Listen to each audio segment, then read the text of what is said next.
it's not, and hence they should not be involved. When we seek to regulate the conversion of a child into a goddess, a deity, the deception of the public on the basis of that conversion, the misleading of people on the basis of a mistaken belief, or a belief that you hold strongly, it can be regulated. If tomorrow you are going to tell the world that women are an affront to human dignity, well, you will face the law. You can't say that this is my belief. If you say women can't enter temples, people who say that should not be allowed to go free from the wrath of the law. They just can't say it. If someone will say that women are not equal and this is my firm belief, well, there is a law which talks about outraging the modesty of women, and that law should be invoked. As was invoked in Andhra Pradesh in March, a year and a half ago, when the Panchangam was released, and in the Panchangam, on a particular page, a claim was made by an astrologer that the first menses of a young girl who turns into a woman, the timing of that menses will decide the character of that woman when she grows up. And if the first menses should happen in the night, she might become a prostitute. It is there in the Panchangam. It is affirmed and it is stated by them loudly and boldly. But it's not just a prostitute profession that is awaiting for a woman who dares to have a menstruation, the first one, at the wrong time. She could also become a thief. Or she would have done such violence to her marriage by having that menses at the wrong time, and the husband would die early. And therefore, the science of astrology has a remedy for this, and it costs 3,500 rupees. It consists in making a donation to a Sat-Brahmana. I did not know there were other kinds of brahmana. You have to identify one, you have to look for a cow, and you have to collect the urine, and I don't know what else. But more seriously, there is a black magic solution to this problem that the woman is facing. Think of the terror that a believer is subjected to when you are told this. Do you remember what that guy said? That how difficult it is to get the answer from somebody? Yes. We were in a family discussion. Nige is reminding us about an argument, a decimation we had of an astrologer who said that he felt like Abhimanyu in the battle where he didn't know how to escape. Look at the self-image these people have. He thinks he's Abhimanyu the warrior, where he's coming and telling us about nonsense of this kind. And he also confessed that it was not that easy to get this done. Well, beggars can't be choosers. Literally, that is what yachana means. And then what happens? A group of people get together and they say, this is terrorism of a different kind, where the parents, especially fathers, of these young girls who have just turned into women, they have to protect the future of their child. They are anyway collecting money for the dowry. Now they have to make sure that the husband will not be of the wrong kind, she will not fail in her character, and give this 3,500 rupees to this Brahmana so that he can take care of the future. This is one approach. The other approach is to invoke the law and talk about how the modesty of women is outraged by this claim, which is what was done. So, astrologer Srinivasa Gargiya loudmouth, confident, assertive, threatening, is absconding for the last year and a half. Everybody knows where he is not arrested, but legally is absconding. So we can invoke existing provisions of the law for the outrageous claims they make, for the abuse of human rights of believers that they indulge in, with the greatest of contempt for modern ideas for the law and so on. And it is possible to bring these people within the ambit of the existing law. So do we need a new law? We need a new law which will help advance the progress of India towards modernity. Our progress towards modernity is reluctant, it's hesitant. Sometimes it has to be pushed, sometimes it has to be dragged, sometimes we give up. But by giving up, we can't get anywhere better than where we are. And do laws help at all? You have all kinds of people who will tell you when you're doing one thing, that doing something else would be better. And we should welcome those people who suggest that doing something else would be better, and invite and encourage them to do that something else. As far as we are concerned, we are happy to do what we are doing till we are shown that a better strategy exists or that we are mistaken in what we are. Suggestions there are many. The movement is large enough to involve all kinds of approaches. There is room for the Shastri and for the Mestri. And it should also be that. Now, do laws help? Yes, they do. Sometimes laws precede the actual change in society. They are not a guarantee of that change in society, but they are a tool. The Constitution, the supreme law of the land, is also a motor and an instrument for reform of society. By saying these are the fundamental rights of all citizens, it gives access to those rights by putting them in law and making sure that people can have access to justice by invoking the Constitution. In many countries, the law has preceded the practice. Latest sati was in the 80s, but already 150 odd years prior to that, the movement for abolition of sati happened. Then the law came. The law definitely sets legal standards, but it also sets moral standards. We should not forget. The basis of law is morality, after all.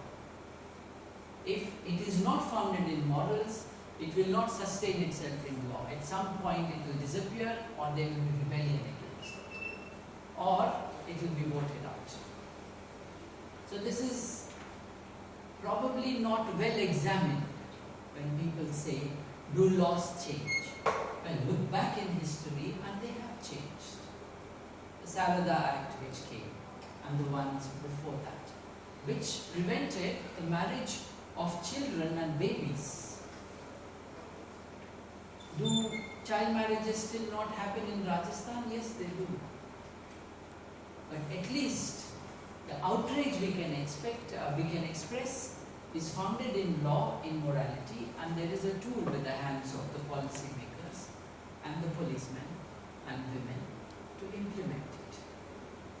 And who can deny that the number of child marriages in our country today is infinitely less than what it was 100 years ago. 9 years of age, Gandhiji married his wife. You wouldn't see that in his class of people. Gandhiji came from a particular kind of society. His father was Prime Minister, Diwan, of that state of Porbandar. You would not see among such people this practice. You would not see that in many of the subaltern groups. It exists in some. Feudalism. This is an imperfect country. It's a blessed land. But there is so much that is blessed about it. So it work, it needs reform. And this should be seen as not the solution to the problem, but one of the solutions to a complex human tragedy. We have to understand it. We cannot ban a belief. That is obvious. If any belief can be banned, it will be the humanist belief that will be first banned. On the other hand, any action based on that belief which is an affront to human dignity can be banned. I think that distinction must be made. You can always believe in certain things which are retrograde, and you must always allow people to believe what they want to. And the antidote to that is education, is the production of facts, the invitation to reason, to discuss, to debate, to exchange ideas. It is never a struggle that was started by us, it is never a struggle that will be finished by us. But the cause of that struggle is greatly enhanced and supported if freedom is made available to those who are against it as well. That's a challenge that we have to pay. But all of this freedom does not mean you can deceive. And it's on the question of deception that we have to fight. So the performance of a ritual, offering of a black magic ritual to improve the lot of people should be seen as a ritual which is aimed at deceiving. Now deception attracts the provisions of many laws, of cheating.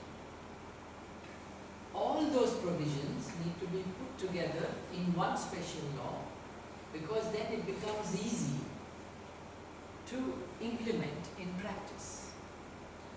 The law already has enough provisions to bring this, but we have to do a bit of contortion to make it applicable immediately in this case. Calling for a law does much more than what I have been talking about till now. It will stimulate people to participate in a debate that will emancipate them from the misery of today. It will stimulate if we are able to supply the answers to their questions, to their objections. How is it an attack on Hinduism? It is people who are well versed in Hinduism who should be able to counter it, who should know the history. Nanji was talking to you about returning the argument to those guys, to give a challenge to this poor excuse of an astrologer that we met in News 9, and who was there with us for 2 hours nearly, mourning and wailing that he wasn't able to answer and so on. This fellow and some of the others that we keep meeting, they also deserve some sympathy. They are earning their livelihood through this deception. I call it deception, they call it a profession which has been certified by a university. But the university has not given them a professional degree. It's a degree given by the arts department, don't forget. It's a certificate given by the arts department, not by the science department. To the extent that they call it a science, as in a science based on knowledge, verifiable knowledge, it is not true. But these guys have to be rehabilitated. We don't want them to be jobless and hungry. A law which should allow the rehabilitation of those who are living on the spreading of the dark sciences is an important thing. I don't speak with contempt about those people who are earning their living through this. They have been allowed to do it till now. And there should be a human way of easing them out of that. Probably we have less sympathy for the astrologers, and maybe we should have more sympathy for the witch doctors, the sorcerers. They live in villages, they have no other means of living except this. But the moment people accuse you of sorcery, it's also a death sentence against you. So the law that we should have should make it criminal to accuse anybody of being a sorcerer. If X, Y and Z gets up and says, my neighbor is a black magic man, the one saying it should be arrested. Because the one saying this and accusing that person surely of an imaginary crime is also exposing that person to the danger of being lynched, and that is a death sentence. Therefore, they must be protected, the ones who are being accused, and they must be punished, the ones who are accusing. The opposite of this is happening in states like Chhattisgarh and so on, Jharkhand, where if you are accused of being a witch, you are taken into protective custody. Now, witchcraft doesn't exist. Sorcery doesn't exist, as in getting the results of the claims of that profession. So there is no real danger when someone practices witchcraft. But when you are accusing someone of witchcraft practice, that person is in danger, mortal danger. Whoever is in the possibility of harming you should be put in prison. Unfortunately, that's the whole village. So government has taken the easier way out of taking the person accused of practicing witchcraft and putting them in prison. But that's not right. Whether you practice witchcraft or you don't, because many of the accusations are also false.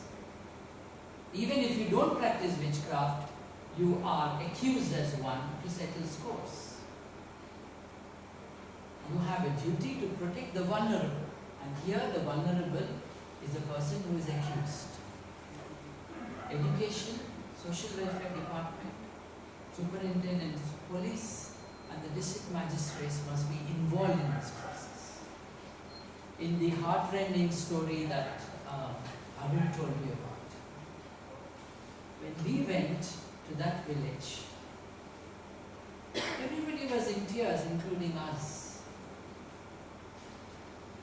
The police sent two Jawan to stand near the house where the murder took place, and rightly also to protect the family of the murderer from retaliatory attacks. The police commissioner, district police superintendent, the magistrate, none of them actually visited these people. The law we have, or we should have, should also have provision for making accountable the government officials for action whenever such a thing happens. We don't have a law which allows that. There is a ragging law in the country. If ragging happens in an educational institution, then the principal is made accountable, not accused, but accountable for that activity in that educational institution. I think it's a correct thing, because as the head of the institution where the crime took place, and ragging is a crime, you are answerable to what systems you set in place to make sure this does not happen. The village sarpanch should be made accountable and answerable to any kind of black magic related activity or violence that takes place. That is also, I think, very important to have in the law, so that no one is allowed to do it as a goodwill gesture, that the law should demand this. If we bring the elements of all those things that I am talking to you about in the form of a law that applies to all of the country, over 100 years there is a chance that things will be better. But I was reminded that there is also 20 minutes slotted for discussion, and perhaps that will start now. So I will just end with one aspect. It is this. You know, if you have a law, as we now have, which makes sure that real estate industry, builders and developers of residential homes cannot take you for granted, and they will be made accountable for the promises they make to you. We applaud that law. We say, I pay 10 lakhs to a crore of rupees to someone who wants to sell a business of building flats, and he does not do it, then I have the protection of the law. It's an extension of the Consumer Protection Act. If electronic gadgets are sold to you, and in 2 years they phase out the spares, so that when you have a replacement, you can only have a replacement and not a repair to that product, then you are regulated by the consumer related rights. The consumer is happy about it. But when you tell the consumer, having paid for the services of an astrologer, if he or she has failed, then that person should be made accountable to you and pay you compensation. They say you are attacking my religion. You are seeking to protect a consumer of a service or a good, and they tell you that you are against their ideas. How we package the law that we want is very important, so that people do not misunderstand. It is not a fight against anyone's belief. It is not a fight or a campaign or a battle to regulate the content of that belief. It is about the practice which demeans and debases the vulnerable in society. It is to expose those who are perpetrating this injustice and to insulate the vulnerable, that you need a law like this. And it is to protect the consumer of these goods and services that you need a law like this. And it is to make the government officials accountable. You know, the communalism bill that is being brought about seeks to make accountable a huge number of public officials when an incident of communal violence takes place. Similar thing? Yes. Godmen and godwomen have unestimable power on those who believe in them, because they enlist them as part of a cult-like following. They need protection, like children do actually. But adults can't be protected because they are there of their free will. However, the perpetrators of violence and those who take away the rights of the adults can be punished, which is why they need to be regulated. The ones who are selling you gemstones to cure you of cancer, the ones who are covered by Magical Remedies Act and so on, can all be brought into this. And such a law would really empower the average Indian who is innocent and vulnerable, who is not part of this drama of deception, who is a victim of this deception. So this is a victim protection law that we are asking for. A law which will enable those who are deserving of the protection of the law to get it. I think that would be the basis of such a law. We should all ask for one. In Karnataka, in Tamil Nadu, in Andhra Pradesh to start with. Maharashtra has an ordinance, but ordinances expire in 6 months. And then you need a law. And that law needs to be in place to protect India from the wild cowboys and businessmen who are operating in the name of religion. Talking about 4,500 crore business. Now that's not a small amount. So it's not innocent. Superstition can kill, as Arun narrated to you. It can kill brutally. It can desensitize you of your humanity. If 2 days after a brutal murder, still no neighbor who was not directly involved in the killing visited to console the family, you know why.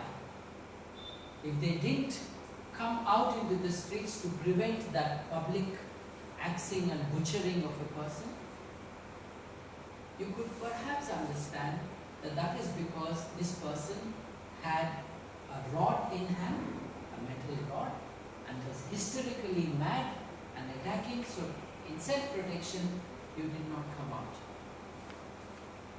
But the reason you did not come out is not that. Because otherwise you would have called the police. That you can do from inside your home. Otherwise, when the madman left, you would have visited the family. No, you are not terrorized by the murderous weapon that that person has. You are terrorized by the mantra you think he has. That is why you did not come. You are afraid of the mantra. And that is what makes the survivors of that family still exposed to danger, still vulnerable. So there is the human angle to this.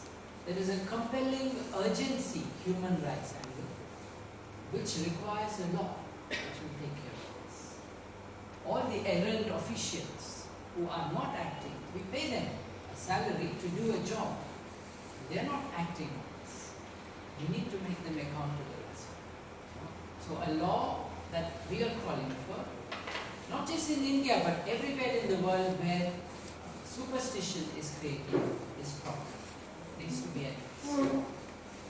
I think it's time to stop with an impatient hearing, and perhaps if you have the time and the inclination to ask questions or contribute to the discussion, you can go ahead.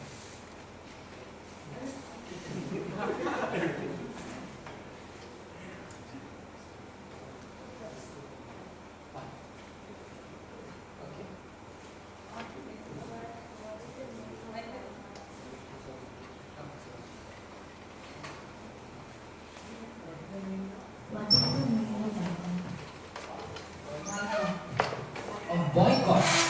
Boycott means not joining hands, not cooperating with others.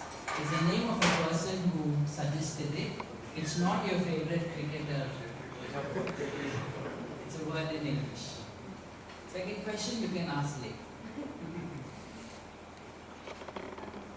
Forgive me if it's inappropriate, but for a layperson, If it's inappropriate, I can't forgive. we're very good Christians. So, what constitutes human dignity? I think this is a very important question but also complex to answer. What constitutes human dignity?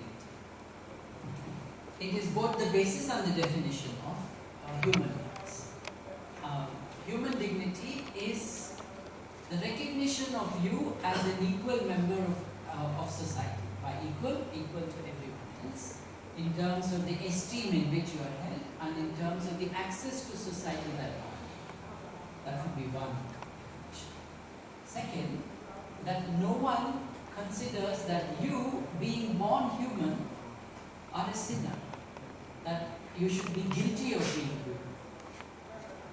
That would be the opposite of human dignity. It would be the recognition of your own innate talent and of the talent and abilities and skills that you would develop in your lifetime, and to enjoy them or to practice them. Now put these things together and you will have the life worthy of a human. Human dignity is the worth of a human. The worth of a human is the ability of a human to be proud of his or her identity, to practice his or her thoughts and beliefs, to enact those, and to achieve or fulfill whatever potential that person has. And in that definition, we'll have all the justification for all the rights and for everything that we've been speaking about.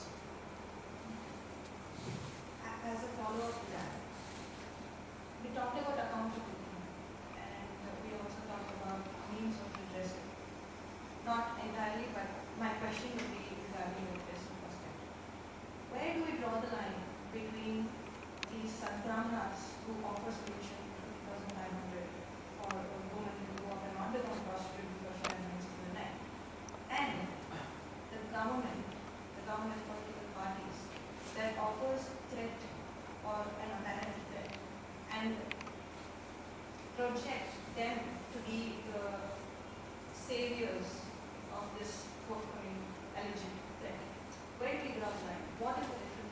all anyway offering something in return. So the politicians say, you vote for me. There is an upcoming